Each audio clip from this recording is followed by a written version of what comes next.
सभी दर्शकों को हमजोन का नमस्कार।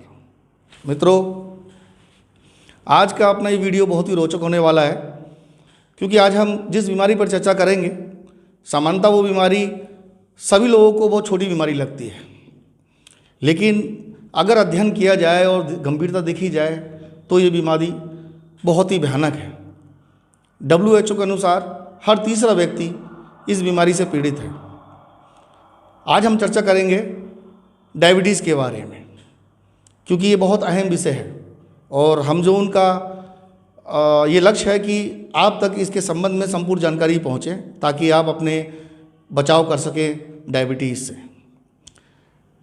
ब्लड शुगर लेवल बढ़ने से शरीर के कई अंगों को बहुत नुकसानदायक होती है। ब्लड शुगर का लेवल बढ़ने से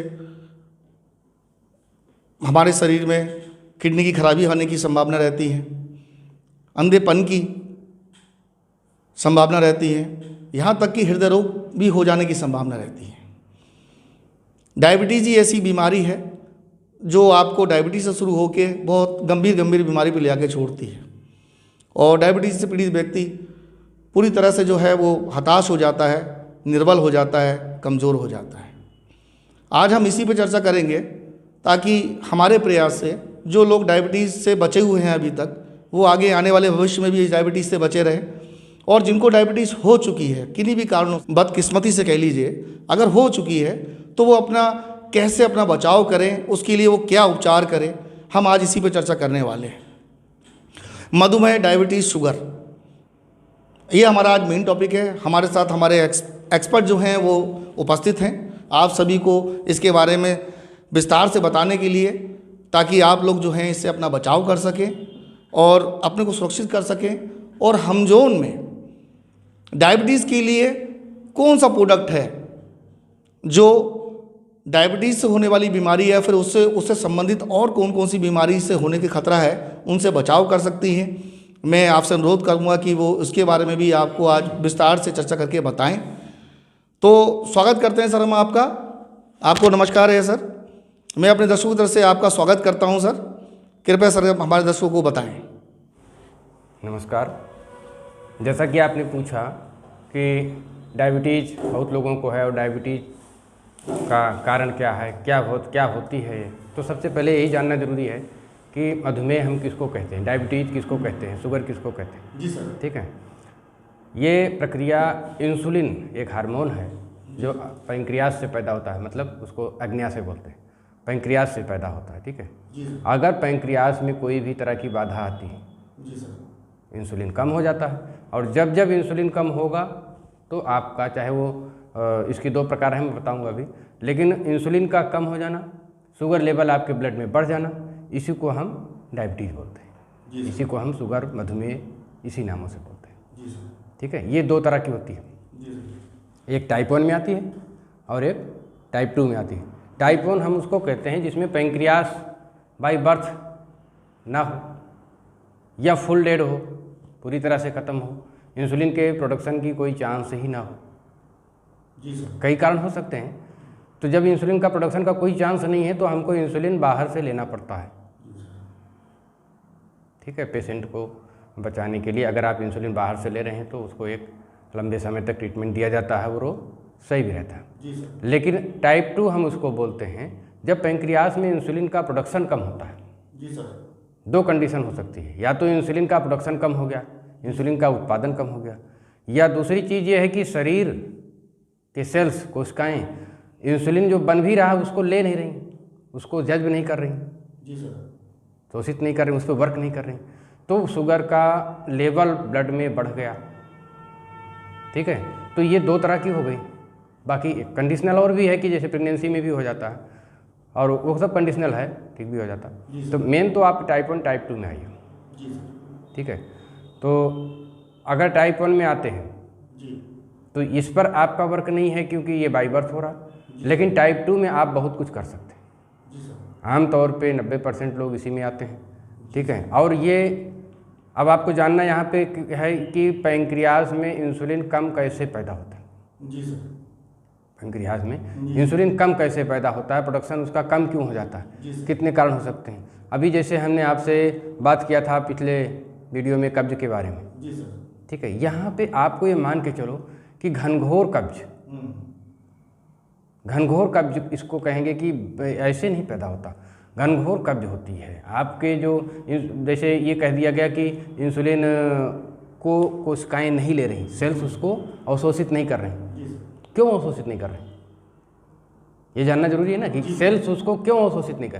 प्रोडक्शन कम हो रहा है तो क्यों कम हो रहा है, इंसुलिन कम क्यों कर रहा है। अब जैसे कि आपको ये जानना है कि प्रोडक्शन रुकता क्यों है, इंसुलिन का प्रोडक्शन कम क्यों हो रहा है। दोनों कंडीशन अलग अलग है, दोनों कंडीशन आप समझिए। उसका इंसुलिन का प्रोडक्शन कम हो रहा है तो कहीं न कहीं से पैंक्रियाज में कोई बाधा है, पैंक्रियाज को कोई वीकनेस है, कोई प्रॉब्लम पैंक्रियाज को हो रही है। क्या प्रॉब्लम हो सकती है जी? पैंक्रियाज को जो भी, वो किसका हिस्सा है, पाचन का हिस्सा है, उसको जो भी प्रॉब्लम आएगी वो पाचन की वजह से आएगी। इसको बहुत अच्छे से समझने की कोशिश करिए, कहीं और से प्रॉब्लम नहीं आएगी, सिर्फ डाइजेशन का हिस्सा है तो डाइजेशन से ही प्रॉब्लम आने वाली, ठीक है। अगर डाइजेशन में आपके भोजन में बहुत ज़्यादा तेल मसाले का यूज हुआ है, पेट में गर्मी ज़्यादा पैदा हुई, एक निश्चित डिग्री सेंटीग्रेड के बाद, एक निश्चित तापमान के बाद पैंक्रियाज का प्रोडक्शन डाउन हो जाएगा, इंसुलिन कम बनने लगेगा। तो अगर आपके पेट में गर्मी ज़्यादा हो रही है या गर्म पदार्थों का सेवन आप ज़्यादा कर रहे हैं, मसालों का सेवन ज़्यादा कर रहे हैं, तेल वाली चीज़ें ज़्यादा सेवन कर रहे हैं और लंबे समय तक, एक दिन में नहीं, और कब्ज भी आपको बनी हुई है, लगातार गंदी चीज़ों का उसमें अवशोषण होता जा रहा है, कब्ज बनी रहने से गंदगी ज़्यादा अवशोषित हो जाएगी। तो इसमें ये जानना है कि वो अगर पेट में गर्मी ज़्यादा हो रही है तो प्रोडक्शन आपके इंसुलिन का कम होगा, ये इंसुलिन के कम होने का एक कारण हुआ। दूसरी चीज़ अब आपको ये देखनी है कि इंसुलिन को, अगर इंसुलिन का प्रोडक्शन हो रहा है तो भी सेल्स उसके अवशोषित क्यों नहीं कर रहे, हमारी मांसपेशियाँ उसको ले क्यों नहीं रही हैं, उनके भी पीछे क्या रीज़न हो सकता। अगर वो फ्रेश है तो जरूर लेंगी, तो ज़रूर कहीं न कहीं से हमारे जो जीव द्रव्य है, जो हमारे पास जो उसमें ब्लड बह रहा है, तो ब्लड में कहीं न कहीं से टॉक्सिन की मात्रा, गंदगी की मात्रा ज़्यादा बढ़ जाएगी, तो वो नहीं ले पाएंगे। इसको ऐसे समझिए जैसे कि एक कमरे में आप लेटे हैं, बैठे हैं, सो रहे हैं, धुआं भर गया हो और आप धुएं में बैठ ना पाए, ऐसे ही अगर आपके ब्लड में टॉक्सिन्स भर गया है तो आपके शरीर की सेल्स वो अपना नेचुरल वर्क नहीं कर पाती, आप कब्ज को अवॉइड नहीं कर सकते। बहुत ध्यान से इसको समझिए कि आप अगर ये आज के प्रथा में, आज के आधुनिकता में बहते जा रहे हो कि हम फास्ट फूड करेंगे, हम बहुत सारा भोजन और दिन में 4 बार खाने की कोशिश करेंगे, ठीक है, अगर आप इसको पाचन प्रक्रिया को सही नहीं रख रहे हो तो आप बीमारी का हिस्सा हो जी। अगर आप पाचन सही करने की प्रक्रिया का हिस्सा नहीं हो तो आप बीमारी का हिस्सा हो, चाहे आज हो चाहे 4 साल बाद हो, बच नहीं सकते आप। बीमारी किसी को व्यक्तिगत रूप से नहीं पहचानती, बाई नेम नहीं पहचानती कि आपको पहचानती कि आपको नहीं होगी, सबको होगी। जो आदमी पाचन प्रक्रिया को अपने सही नहीं रखने वाला वो बीमारी में फंसने वाला है। और ये ओल्ड एज की बीमारियां हैं। ओल्ड एज क्यों, ओल्ड एज ही क्यों, ओल्ड एज स्वयं में एक बीमारी है। अगर आप सही ढंग से चल रहे हो तो ओल्ड एज ही बहुत डिले हो जाएगा, वो 80-90-100 साल तक खिसक जाएगा अगर आप सही ढंग से चल रहे हो तो ये ओल्ड एज होने की वजह से ओल्ड एज की बीमारी। ओल्ड एज क्यों हुआ, बुढ़ापा क्यों आया, हमने कहीं ना कहीं हमारे आर्गन्स, हमारे सेल्स कम काम कर रहे हैं। क्यों कम काम कर रहे हैं, क्योंकि हमने उनको पाचन प्रक्रिया में कुछ नहीं किया। आप ऐसे समझिए, आप पेट्रोल गाड़ी को डीजल से चलाने की कोशिश कर रहे हो, नहीं चलाते ना, आपको हर जगह बुद्धि है। पेट्रोल गाड़ी को डीजल से आप नहीं चलाओगे क्योंकि आपको पता नहीं चलेगी, लेकिन इस मनुष्य के शरीर को उसका भोजन क्या है, इसका सात्विक भोजन आप नहीं दोगे और तरह तरह के फास्ट फूड आधुनिकता के दौड़ में कि हम इसको भी खा लें उसको भी खा लें, सब कुछ आप चाइनीज आइटम खाते, चाउमीन खा रहे हो, मैगी खा रहे हो, पता नहीं क्या क्या खा रहे हो, तो उसमें जो पाचन की प्रक्रिया में आपके डिस्टर्बेंस आएगा, आंतों में जो रुकावट आएगी, आपका भोजन सुबह का खाया हुआ शाम को नहीं निकलता तो वो रुकेगा, और रुकेगा तो हर सेकंड हर मिनट आपको गंदगी ही देगा जी। आपका शरीर अवशोषित करना नहीं बंद करने वाला, आंतें बड़ी आंत आपकी सोखती ही रहेगी जी। जितना देर वो रुकेगा उतना उसकी गंदगी सोख लेगी, फिर वो आपके ब्लड में भरता जाएगा। ब्लड आपका गंदा हुआ, ऐसे जैसे कमरे में धुआं भरा हुआ, और अगर ब्लड गंदा है तो आपकी सेल्स नेचुरल व्यवहार नहीं करेगी और मेटाबॉलिज्म आपका खराब हो जाएगा, उपापचय की प्रक्रिया खराब हो जाएगी। मेटाबॉलिज्म खराब होगा तो आपको कई बीमारियां हो सकती हैं। केवल ब्लड प्रेशर ही, केवल इसका मतलब ये नहीं है कि आपको डायबिटीज हो जाएगी, ब्लड प्रेशर भी हो सकता, गठिया भी हो सकती, ये किस पार्ट पे जाके असर पड़ रहा है ये अलग बात है। अगर आपको ब्लड प्रेशर हुआ तो उससे जुड़ के गठिया हो जाएगी। ब्लड प्रेशर की दवा खाते खाते पेन किलर खाते रहोगे, देर से देर उसको गठिया हो जाएगी। लेकिन अगर आपको डायबिटीज़ हुआ तो डायबिटीज़ तो आपको 1000 बीमारियाँ ला के देगी। डायबिटीज़ में ब्लड शुगर का लेवल बढ़ता जाएगा। आँखों के पीछे रेटिना के ऊपर अगर ब्लड शुगर का लेवल बढ़ गया तो आपकी मंद दृष्टि हो जाएगी, रोशनी कम होने लगी, दिखाई पड़ना कम हो जाएगा। ठीक है, तंत्रिका तंत्र पे इसका बहुत असर पड़ता है। आपके छूने की ये सब उंगलियां सुन्न हो सकती हैं, छूने की क्षमता कम हो जाएगी, स्पर्श की क्षमता कम हो जाएगी। ठीक है, और पैरों की तरफ इसका ज़्यादा प्रभाव पड़ता है, आँखों की तरफ ज़्यादा प्रभाव पड़ता है। ठीक है, अगर शर्करा बढ़ती चली गई और यहाँ तक कि आप अगर अंग्रेजी टैबलेट भी खा रहे हो, एलोपैथिक टैबलेट भी खा रहे हो, तो खाली ब्लड के शुगर के लेवल को सही कर पाती है। साइड इफेक्ट उसका भी है और साइड इफेक्ट आपके शुगर का भी है। धीरे धीरे आपका नर्वस सिस्टम वीक होता चला जाएगा, तंत्रिका तंत्र आपका भंग होगा और नर्वस सिस्टम के वीक होने से आपको नपुंसकता, वो भी इसका बीमारी, नपुंसकता, डायबिटिक नपुंसकता आ जाएगी आपको। ये इम्पोर्टेंसी आपको नुकसान कर जाएगी। कहाँ से आ रही है? आपकी ज़बरदस्ती से।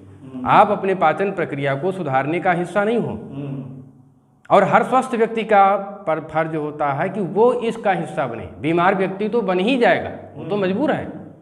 डायबिटीज़ हो गई तो अब तो आप डॉक्टर के पास जाओगे, अब आप उसका हिस्सा हो, अब तो होगी। लेकिन अगर स्वस्थ व्यक्ति, जब आप स्वस्थ हो उस समय अगर आपने पाचन प्रक्रिया के हिस्से को सही कर लिया, आप बीमारी को न्योता नहीं दिए, तो आप इन चारों बीमारियों से एक साथ बचोगे। मेटाबॉलिज्म की ये चारों बीमारियाँ कठिन, जो जिसमें ज़्यादा फैली हुई हैं ओल्ड एज की वजह से, पहली चीज़ आपकी कौन सी? आपका ये गठिया, दूसरा आपका डायबिटीज, ये सब मेटाबॉलिज्म का मतलब कब्ज की वजह से या और किसी वजह से गंदगी ब्लड में ज़्यादा बढ़ गई तो गठिया भी हो सकती है, डायबिटीज़ भी हो सकती है और ब्लड प्रेशर हो सकता है, क्योंकि गंदगी भर जाएगी, मोटापा आ जाएगा, और प्लस श्वास फूलना, दमा। ये तो चारों बीमारियां तो ये कॉमन ओल्ड एज से जुड़ी हुई है। और ओल्ड एज से क्यों जुड़ी हुई हैं? क्योंकि हमने पाचन प्रक्रिया में कुछ सुधार नहीं किया, हमने सात्विक भोजन करने की कोई कोशिश नहीं की, हमने अपने भोजन को जितना बिगड़ जाए उतना अच्छा, जितना स्वादिष्ट हो जाए। स्वादिष्ट आप कैसे बनाते हो, क्यों बनाते हो स्वादिष्ट? बात को विशेष ध्यान से मेरी बात सुनिए। स्वादिष्ट बनाना, खाना अपना शौक, वो अलग चीज़ है, लेकिन गुणवत्ता खो देना, भोजन की गुणवत्ता खो के आप स्वाद थोड़े ले सकते हो। ईश्वर ने आपकी जीभ, आपकी नाक पहले आगे रखा है। ठीक है, जो पदार्थ आप सामान्यतः नहीं खा सकते, सूंघ के नहीं खा सकते, नाक मना कर देगी मांस को नहीं खाना, इसमें महक नहीं है, जीभ मना कर देगी इसमें कोई स्वाद नहीं है, तो आप क्या करोगे? आप मसाले पीस डालोगे, बहुत तरह तरह के मसाले पीस के फ्राई करके भून के इलायची डाल के उसको कितना महका दोगे, खुशबू आ जाएगी, फिर मांस को उसमें लपेट दोगे। फिर किसी भी तरह की चीज़ को आप बना करके मसाले के बल पे आप फिर नाक कहेगी हाँ आप खुशबू है, जीभ कहेगी हाँ ठीक है अब आ जाओ, लेकिन आपने गलत चीज़ डाल दी ना, मसाला भी गलत और वो चीज़ भी गलत। फिर आप ढूंढोगे दवा, बीमार होने के लिए आपने कारण डाला, जूते में कंकड़ कौन डाला? आपने खुद। अब पैर में दर्द हो रहा है तो दवा ढूंढ रहे हो। तो सबसे पहले आप अपनी पाचन की प्रक्रिया को सही करें। डायबिटीज से ये बचाव का उपाय है, या और यही उपाय है, आप कभी भी ठीक हो सकते हो। हालांकि दुनिया यही मानती है कि डायबिटीज़ का इलाज नहीं है और आप दवा खाते रहो, आप चलते रहो, लेकिन मैं आपसे बता रहा हूँ कि 100 के 100% इलाज है, और सिर्फ 2-4-6 महीने, बस इससे ज़्यादा नहीं। 4-6 महीने में आयुर्वेदिक दवाइयों से आप ठीक हो जाओगे, लेकिन थ्योरी से आप चलो। ठीक है, थ्योरी से चलो आप। तो सर जैसे कि आप बता रहे हैं, समस्या तो बहुत गंभीर है सर, लोगों को उसको समझना चाहिए और कोशिश करना चाहिए कि वो जो बाकी में थ्योरी है जी, जो आयुर्वेद कहता है, और आयुर्वेद का अनुसरण करना कोई इतना आसान नहीं है, लेकिन इतना कठिन भी नहीं है कि अगर हमें अपना जीवन चाहिए, अगर प्राण प्यारे हैं तो हम लोग थोड़ा बचाव, थोड़ा ध्यान रख के चल जाएं, है ना, तो उससे भी हमको बहुत फायदा मिलेगा। सर अगला सवाल जो मैं समझता हूँ कि लोगों को इसका पता लगना चाहिए सर, कि इसके उपचार क्या है सर, और हमजोन के पास में वो कौन से प्रोडक्ट हैं जो व्यक्ति सेवन करता है तो इन सब बीमारियों से अपने आप को बचा सकता है, खास करके डायबिटीज से। देखिए, उपचार में जो आपको पहले कहा जाएगा, जो सही रास्ता, मैं आपको जो भी बोल रहा हूँ वो सही रास्ते हैं।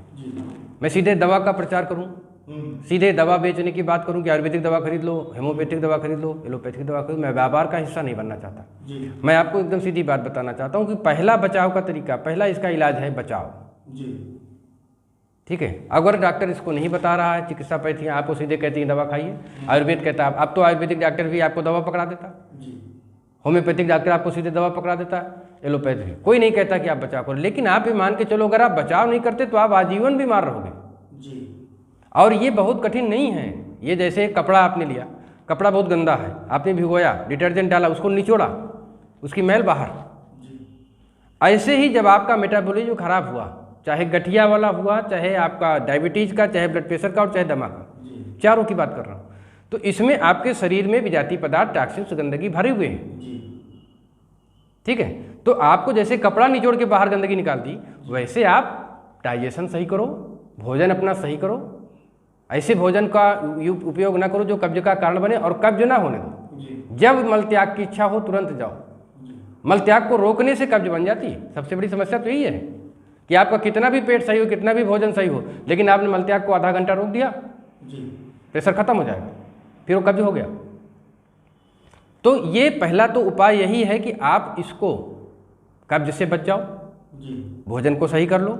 और दूसरा उपाय, अब जो कपड़ा तो निचोड़ दिया आपने, मैल निकल गई, वैसे ही शरीर को कैसे निचोड़ोगे? व्यायाम करिए, कसरत करिए, कुछ चलिए, कुछ फिरिए, कुछ पेशियों से जब आप लोड लेते हैं, वर्क लोड करते हैं, तो इसमें से टॉक्सिन इधर का उधर होता है, फिर वो वहाँ फिल्टर होगा, किडनी से बाहर हो जाएगा। तो ये 2 या 3 महीने में अगर आप डायबिटीज़ को सही कर सकते हो, ये बहुत कठिन चीज़ नहीं है। और 6 महीने के अंदर अंदर आप गठिया को, अगर ऑस्टियोपोरोसिस की पोजीशन में है तो भी 6 महीने में आप सही कर सकते हो। ठीक है। दमा आप 3 महीने में सही कर सकते हो, ब्लड प्रेशर आप 3 महीने में सही, कितना भी हाई हो, कितना भी लो हो, 3 महीने बस, इससे ज़्यादा नहीं। अगर आप पाचन सही कर लिए, कब्ज हटा दिया आपने और भोजन सही कर लिया, तो मात्र कुछ दवाइयों के सहयोग से आप 3 महीने, 2 महीने, 6 महीने में सब कवर कर लो। लेकिन आपको उसका हिस्सा बनना पड़ेगा। स्वास्थ्य आप अगर चाहते ही नहीं हो, तो आप सिर्फ स्वादिष्ट भोजन चाहते हो, तो आप स्वयं बीमारी का हिस्सा हो। भोजन स्वादिष्ट रखिए, लेकिन भोजन सात्विक होना चाहिए। मसाले का अति प्रयोग करना उचित नहीं है। थोड़े बहुत से आप काम चलाना चाहो, ठीक है। कब्ज नहीं होनी चाहिए। सुबह का भोजन शाम को, शाम को भोजन सुबह को, आपको मलत्याग कर लेना चाहिए। वेग आप मत रोकिए, पेशाब जब लगे पेशाब करिए, ठीक है। तो इसके जो बचाव का उपाय है, पहला उपाय तो यही है, कंप्लीटली ठीक करने का। ये असाध्य नहीं है, मैं चारों बीमारियों को बता रहा हूँ। जबकि आज का जो चिकित्सा शास्त्र है वो कहता है कि नहीं, डायबिटीज़ की दवा पूरे जीवन लेनी पड़ेगी, ब्लड प्रेशर की दवा पूरे जीवन लेनी पड़ेगी, दमा है तो पूरे जीवन दवा खाना पड़ेगा, गठिया है तो पूरे जीवन दवा खाना पड़ेगा। लेकिन मैं कह रहा हूँ 6 महीने से ज़्यादा इसमें से कोई बीमारी नहीं चलने वाली, अगर आप सही ढंग से चलोगे तो। मैं व्यापार का हिस्सा नहीं हूँ, और मैं आपसे भी कहता हूँ व्यापार की बात नहीं इसमें। एक व्यक्ति को उसका अधिकार है कि उसको सही ज्ञान दिया जाए।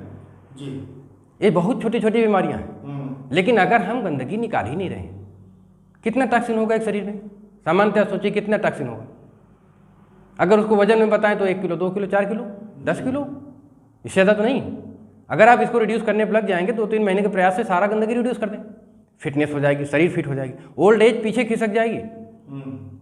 हमने ओल्ड एज को लगातार इधर आगे बढ़ा लिया। कभी आदमी 100 साल में बूढ़ा होता था, कभी 80 में, कभी 70 में, कभी 75 में। 75 साल पे तो वानप्रस्थ आश्रम आता था जी, ठीक है। तो वानप्रस्थ आश्रम 75 साल पे आता था। 75 साल तक तो लोग गृहस्थ रहते थे, लेकिन आज तो यहाँ 50-60 में लोग बूढ़े हो रहे हैं। हमने ओल्ड एज को इधर बढ़ा लिया। क्यों? क्योंकि हमने डाइजेशन सिस्टम खराब कर दिया, पेट्रोल के इंजन को डीजल के इंजन से चलाने की कोशिश कर दी। जो हमारा भोजन है सात्विक भोजन, वो हमें रखना चाहिए, ठीक है। और मांसाहार, पूड़ी, पराठे, इन सब चीज़ों से बचना चाहिए, ठीक है ना। अगर हम इसको करते हैं, पहला हिस्सा इसको बना लीजिए, फिर आप कुछ दवाइयाँ, ठीक है ना। दवाइयों में मैं आपको बता देता हूँ कि आयुर्वेद की दवाइयाँ इसको कम्प्लीटली सही कर सकती हैं। कोई भी आयुर्वेदिक डॉक्टर जो सही ढंग से आपका यूज करेगा, इसमें दवाइयों का यूज करेगा, वो आपको ठीक करेगा। 2 ही प्रकार की दवा, एक इसकी रिपेयरिंग की होनी चाहिए जो आपको क्योर करे, जहाँ पे पेंक्रियास में या शरीर के और हिस्सों में जहाँ क्षतिग्रस्तता आई है, मान लीजिए पैरों में घाव हो गए हैं, ठीक है, तो घाव भी हो जाता है डायबिटीज़ से, तो अगर वो सब चीज़ें वो क्योर करने की दवा लगाएगा। दूसरी चीज़, आपकी जो टॉक्सिन्स उसको रिड्यूस करे, डिटॉक्सीफायर के बिना अगर दवा कर रहा है तो आप जीवन भर दवा कराओगे। और डिटॉक्सीफायर लगा करके आप टॉक्सिन निकालिए और भोजन सही करके नया टॉक्सिन बनना बंद कर दीजिए। हम जो उनकी दवाइयाँ इसमें बहुत अधिक कारगर हैं, और बाकी आयुर्वेद की दवाइयाँ भी कारगर हैं, सारे आयुर्वेदिक डॉक्टर कर सकते हैं, लेकिन हम जो उनकी दवा जो मेरे प्रैक्टिकल में है बहुत ज़्यादा कारगर है। आप 2 महीने से ज़्यादा नहीं लगता किसी भी शुगर के लेवल को, यहाँ तक कि सावधानी करनी पड़ती है कि जब आपने दवा शुरू की तो 10 दिन बाद आपको शुगर का लेवल चेक कराना पड़ेगा। धीरे धीरे 1.5 महीने से लेकर 2 महीने के अंदर आपकी इंग्लिश टैबलेट छूट जाएगी। ठीक है, इंग्लिश टैबलेट आपकी छूट जाएगी और आप अपने बल पे आ जाओगे, दवा के बल पे और धीरे धीरे करके आपका और फिटनेस दिखेगा। सबसे बड़ी चीज़ आपको 15-20 दिन में आपको फिटनेस दिखेगा। सबसे बड़ी चीज़ ये है फिटनेस, स्वास्थ्य, ये और चीज़ों में नहीं आता। जीवन भर आप डायबिटीज़ की दवा खाते हो, आप स्वस्थ नहीं होते।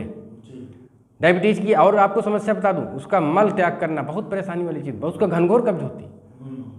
उसको हवा भी खुल जाए, गैस भी खुल जाए तो पूरा कमरा बदबू से भर जाता है। शरीर में बदबू होती है, पसीने में बदबू होती है, बहुत वो भरा हुआ होना, उसका पसीना, उसका खून सब गंदगी में होता है। ठीक है, लेकिन जैसे ही आप हमजोन का प्रोडक्ट यूज करते हैं बहुत तेज़ी से रिड्यूस होगा, बहुत तेज रिड्यूस होगा और आपको दिखेगा 1 महीने की दवा में ही आपको दिखेगा चेहरा चमक गया, स्वास्थ्य में बदलाव हुआ और आप बिल्कुल जीतोगे इन चारों बीमारियों से। हमजोन का प्रोडक्ट इन चारों पे बहुत ही अच्छा काम करता है। यहाँ तक कि आप ये समझो कि जो बाई बर्थ इंसुलिन का टाइप 1 का प्रॉब्लम है उसकी बात छोड़ दीजिए, लेकिन अगर कभी कभी ऐसा होता है कि जो आदमी 20 साल, 40 साल, 50 साल की एज तक सही था और अचानक वो टाइप 1 में आ गया, मतलब टोटली इंसुलिन बनना बंद हो गया किसी भी कंडीशन से, किसी दवा के साइड इफेक्ट से या किसी और बीमारी की वजह से, तो वो भी ये हमजोन के प्रोडक्ट से सही हो जाता है। टाइप 1 का है लेकिन वो कंडीशनल है क्योंकि वो बाद में हुआ, पहले वो व्यक्ति सही था, पैंक्रियाज उसका डेवलप है। अगर पैंक्रियाज डेवलप है और काम रुका हुआ है तो भी आप इस दवाइयों के सेवन से उसको इंसुलिन डिपेंडेंट को हटा सकते हो। ठीक है, बहुत बहुत धन्यवाद सर। सर आज आपने जो ज्ञान का सागर बरसाया है सर, मैं समझता हूँ कि जितने भी श्रोता आपको सुनेंगे अगर उन्होंने उसका कुछ भी % निभा लिया तो सर उनका जीवन बच जाएगा। सर आपके ये जो वचन है, आपका जो दूसरों के प्रति ये जो आप ज्ञान देते हो सर, लोगों को सही दिशा मार्गदर्शन देते हो सर ये बाकी में चमत्कारिक है सर, चमत्कारिक है सर। मैं भी अपने दर्शकों से ये निवेदन करना चाहूँगा कि जितने भी हमारे ये वीडियो देखें और जितने को भी ये लगे कि हाँ बाकी में इन बातों में बहुत गहराई है और हम सबको इनको अपनाना चाहिए, हम सबको अपनी दिनचर्या में इन्हें अपना लेके आना चाहिए ताकि हम अपने आप को स्वस्थ कर सकें, अपना जीवन बचा सकें। तो आप सभी से मेरा अनुरोध है कि आप इसका अनुसरण करें ताकि ये वीडियो जो बनाने में इतना हम लोगों ने मेहनत की है, हम लोगों ने इतना मतलब परिश्रम करके आपके सामने वो चीज़ निकाल के लाए हैं जो शायद ही कोई बताता होगा, शायद ही कोई डॉक्टर, कोई विद्वान, कोई विशेषज्ञ आपको बताता होगा। हमारा एक ही मकसद है, बस हमजोन का लक्ष्य है, हमारा लक्ष्य संसार स्वस्थ। हम बस आप सबको स्वस्थ देखना चाहते हैं, सबको मग्न देखना चाहते हैं। और हमारे बीच से ये जो बीमारी का शब्द आ गया है कि हर घर में लोग बीमार हैं, हर कोई बीमारी से पीड़ित है, दवा से चल रहा है, बस इस चीज़ को ख़त्म कर दें और हर आदमी को उसके बल पर उसकी इम्यूनिटी के हिसाब से चला सकें, बस यही हमारा लक्ष्य है। हम सब आपके अच्छे स्वास्थ्य की कामना करते हुए आज का अपना ये वीडियो यहीं समाप्त करते हैं। आप सभी से हमारा अनुरोध है कि आप हमारे इस वीडियो को पसंद आने के बाद में अपने मित्र, अपने परिजनों को अपने लेवल से भी भेजें ताकि उनको भी इसकी जानकारी मिले और एक ज्ञान मिले। और हमारे हमजोन के प्रोडक्ट के बारे में जितना भी विशेषज्ञ ने बताया है, हमारे एक्सपर्ट ने आपको बताया है, आप उसका भी ध्यान रखें। बिल्कुल भयभीत होने की जरूरत नहीं है। जो बीमार नहीं हुए हैं वो सिर्फ ध्यान रखें और जो बीमार हो चुके हैं वो हमजोन के पास में हमजोन के प्रोडक्ट को एक बार ज़रूर आजमाएं और देखें कि कितना चमत्कार होता है, कैसे वो रोग से सही होते हैं। इन्हीं के साथ में नमस्कार मित्रों, जय हमजोन।